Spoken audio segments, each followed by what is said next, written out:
They say history is written by the victors. But what happens when the victors start erasing the ink? Across America, museum shelves are quietly emptying. Exhibit plaques vanish overnight. Photographs fade, not from time, but from policy. Under the Trump administration's new directives, entire chapters of our shared story are being dismantled, piece by piece, until the gaps themselves become the narrative. This series is our counterweight. We will step into the silence left behind, unearth the artifacts, the voices, the truths that are being swept from public view.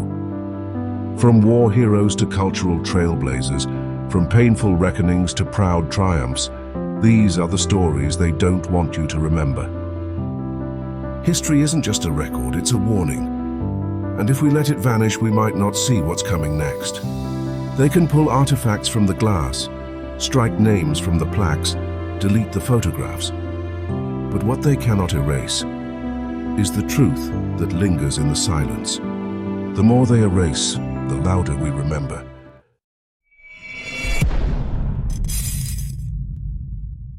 The Life of Frederick Douglass was a testament to the enduring power of the human spirit.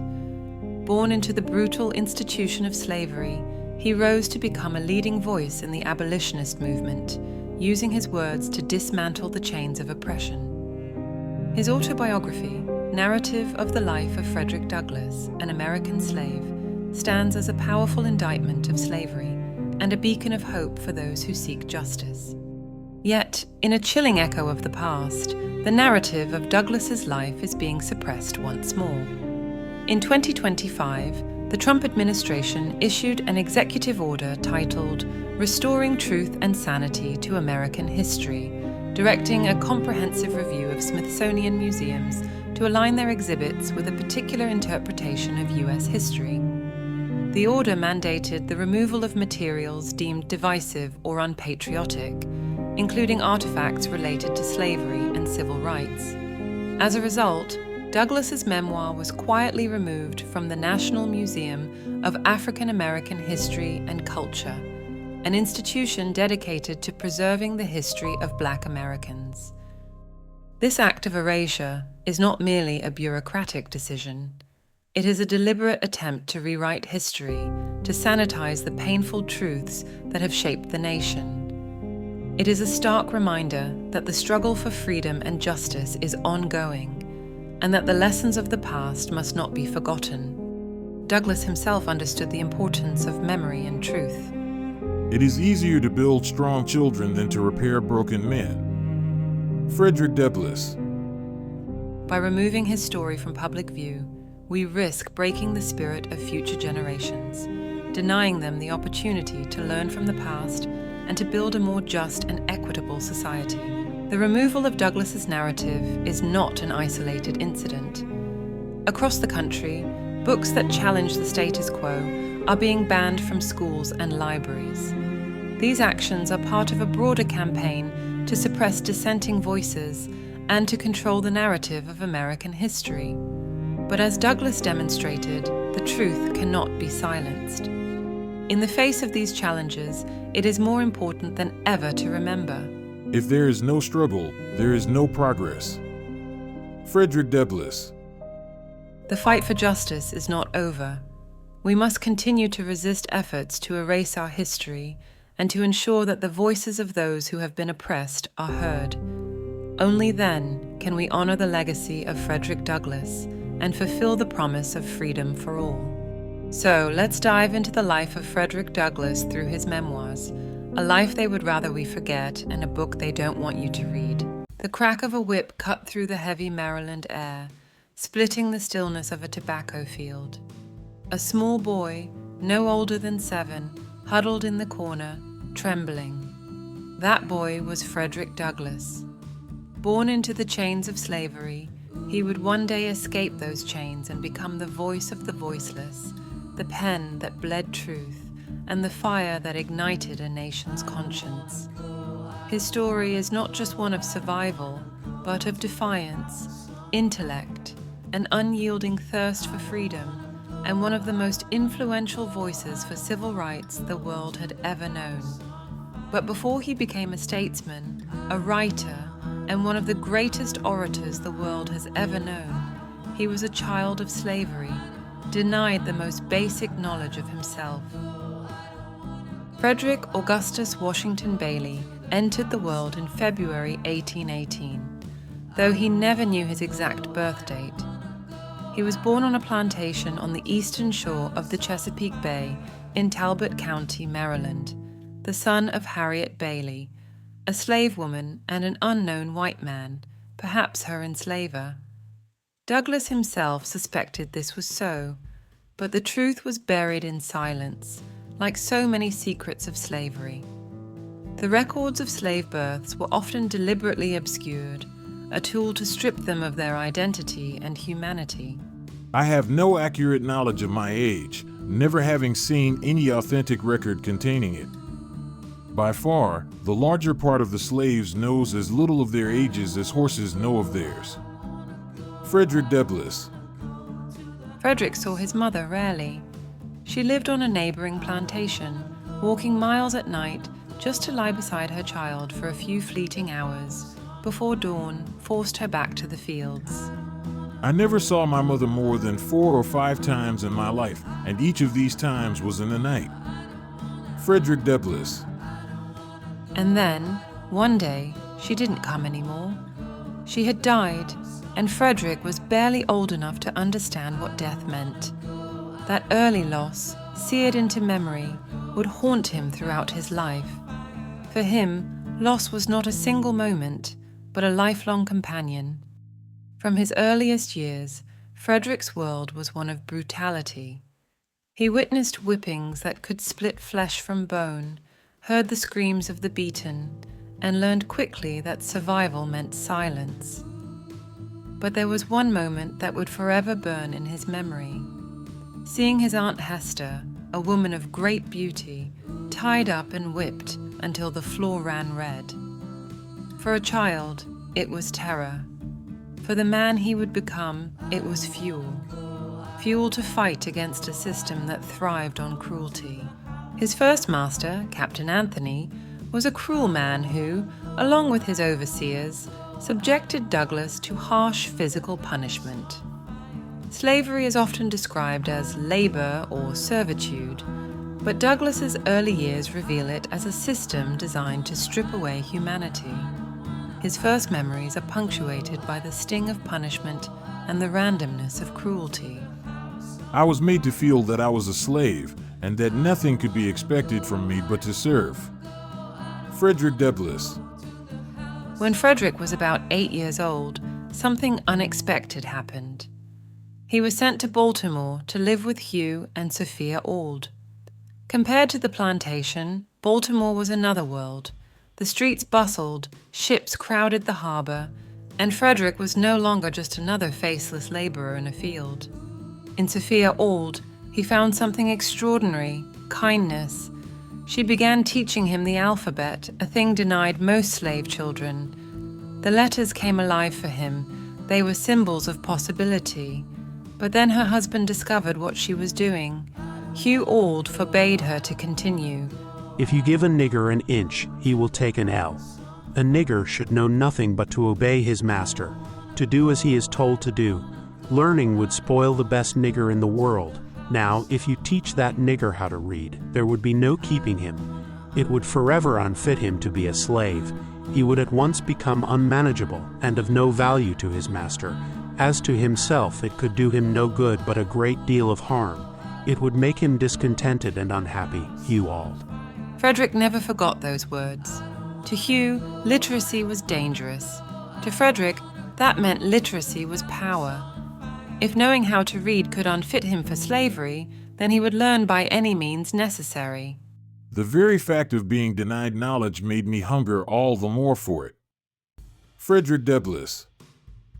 Literacy, he realized, was freedom itself, the key to thinking, to understanding, and eventually to escape. From that moment, I understood the pathway from slavery to freedom. Frederick Douglass. And he followed that path relentlessly. Frederick tricked poor white boys in the streets into teaching him. He carried a book and a piece of bread, offering food in exchange for knowledge. He scavenged discarded newspapers, devoured every word, and eventually stumbled across a collection of speeches that ignited his imagination. One of those speeches, Sheridan's speeches on Catholic emancipation, taught him that words could be weapons. He began to understand language was his way out. By the time he was a teenager, he could read and write fluently. Each word he mastered was a small act of rebellion, a step toward reclaiming his own humanity. I now understood what had been to me a most perplexing difficulty, to wit, the white man's power to enslave the black man. It was a power I could never hope to meet without the knowledge that came from reading. Frederick Douglass. But with knowledge came torment. He realized more deeply the injustice of his condition. He saw his fellow slaves with new eyes, not as broken souls, but as human beings robbed of dignity. The more he read, the more restless he became. You have seen how a man was made a slave. You shall see how a slave was made a man. Frederick Douglass. Douglass's mastery of literacy emboldened him, but it did not shield him from the physical and psychological horrors of slavery. He endured beatings, grueling labor, and the constant fear of being sold down the river, a euphemism for the brutal plantations of the Deep South.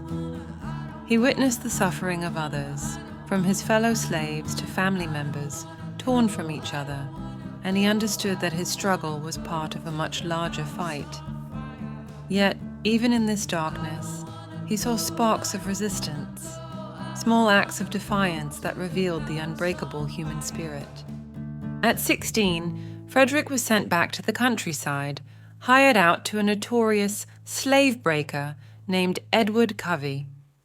Covey's reputation was one of terror. He prided himself on crushing rebellious spirits. For months, Frederick endured merciless beatings, his body covered in scars.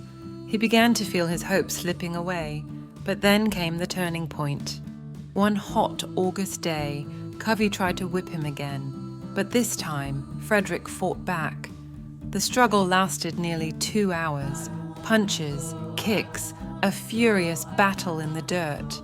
I seized Covey hard by the throat, and as I did so, I felt a degree of confidence in my own strength, which I had never before experienced. Frederick Douglass. And then Covey gave up. Frederick had stood his ground. Though Covey continued to torment him, Douglass had tasted the power of resistance. He was never whipped by Covey again. That moment, he said, was the turning point in his life. It didn't free him from slavery, but it freed his spirit. I was a man now, resolved to be free. Frederick Douglass. Freedom, however, was not easily won. He plotted escape after escape, each plan falling apart, betrayal always lurking. He watched friends captured, punished, sent south in chains. Still, he refused to give up. Finally, in 1838, disguised as a sailor and carrying borrowed papers, Frederick boarded a train north. Every mile was a gamble. If caught, he would face savage punishment. But fortune favored him, and by the time he stepped off the last train in New York, he was no longer Frederick Bailey, the enslaved boy. He had adopted the name Frederick Douglass after a character in Sir Walter Scott's poem, The Lady of the Lake. And he was a free man. But freedom was not the end of his story, it was only the beginning. From New York City, Frederick made his way to New Bedford, Massachusetts, where he worked as a laborer, barely scraping by. Yet his mind burned with ambition. He read newspapers, especially the abolitionist paper, The Liberator, edited by William Lloyd Garrison. Inspired, he began speaking at abolitionist meetings. At first, he was nervous, unpolished, but when he opened his mouth, something happened. Audiences were stunned. Here was a man who had lived through the horrors they only read about. His voice rolled like thunder, his words painting vivid pictures of slavery's cruelty. People wept, people raged, people believed. His words were weapons, tools to confront a nation that had long justified oppression. His speeches caught Garrison's attention, and soon Douglass was propelled onto the national stage. But fame brought danger. Crowds sometimes threatened him. Mobs tried to silence him. In one attack, he was nearly killed, yet he would not stop. In 1845, he published Narrative of the Life of Frederick Douglass, an American slave, laying bare the truth of slavery with a courage that shocked the nation. It was a memoir, yes, but also a searing indictment of slavery, shedding light on the brutal realities of slavery and the strength of the human spirit. He recounted his life with honesty and courage, refusing to soften the horrors he endured. The book was so detailed, so unflinching, that it put him in danger of being recaptured. For safety, he fled to Britain, where he was welcomed as a hero. In England and Ireland, Douglass experienced something new: respect. He was treated not as property, but as a man. He toured cities, speaking to packed halls, raising money, and spreading the abolitionist cause. Supporters even raised funds to legally purchase his freedom, allowing him to return to America without fear of capture. Back home, Douglass's voice only grew louder. He started his own newspaper, the North Star, reminding readers that the light of freedom must guide all who sought justice. He challenged not only slavery, but also racism in the North, speaking out against segregation and inequality. He became a friend and advisor to presidents, including Abraham Lincoln, whom he met several times during the Civil War, pushing for the passage of the 13th Amendment, which abolished slavery, and lobbying to allow black men to be allowed to fight. Once let the black man get upon his person the brass letters, U.S., let him get an eagle on his button, and a musket on his shoulder, and bullets in his pocket, and there is no power on earth which can deny that he has earned the right to citizenship. Frederick Douglass. When black soldiers were finally allowed to enlist, Douglass recruited his own sons to serve. Douglass's struggle continued long after the war ended. Freedom, he knew, was not enough without equality. He fought for voting rights, for education, and for women's rights, standing alongside suffragists like Susan B. Anthony. After his wife of 40 years had passed away, Frederick even dared to marry a white woman, Helen Pitts. Some accused him of being too radical, others of not being radical enough. But he never stopped pushing, reminding us all, Power concedes nothing without a demand. Frederick Douglass. Douglass held government posts, including U.S. Marshal for the District of Columbia, and even served as minister to Haiti. He became, in every sense, a statesman. Yet he never forgot where he came from. He never stopped telling his story, never stopped reminding America of its unfinished work. He understood that liberty required vigilance, courage, and persistent advocacy. Frederick Douglass lived long enough to see slavery abolished, but not long enough to see racism vanish. He died in 1895, at the age of 77, having lived not one life, but many. I have been a slave, I have been a servant, I have been a soldier, I have been a statesman, I have been a preacher, I have been a teacher, I have been a reformer, I have been a husband, I have been a father, and I have been a man. Life and Times of Frederick Douglass. Douglass's life is more than a story of slavery and escape. It is a testament to the indomitable human spirit. It is proof that intellect, courage, and moral clarity can challenge even the most entrenched systems of oppression. His words still resonate today, reminding us that the fight for justice is ongoing.